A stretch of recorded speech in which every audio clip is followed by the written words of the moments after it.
When you take a copy of the Quran and open it, you'll find that the very first verse is like this: Bismillahir Rahmanir Rahim.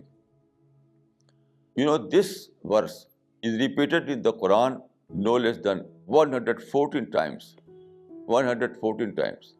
This verse introduces God as a Ar-Rahim and Ar-Rahman, merciful and compassionate. So God is merciful to all and compassionate to all. Then there is a hadith, تَخَلَّقُوا بِأَخْلَاقِ اللَّهِ.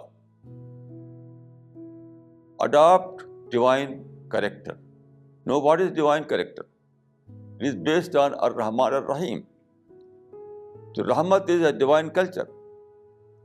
So you have to adopt Rahmat culture, culture of compassion, culture of mercy. This is the Rahmat, this is the divine culture, and this is Rahmat culture. And every Muslim must adopt this culture. Every Muslim must be Ar-Rahim and Ar-Rahman, like God. تَخَلَّقُوا بِأَخْلَاقِ اللَّهِ. So it is must for every man and every woman to be compassionate for others, to be well-wisher for others.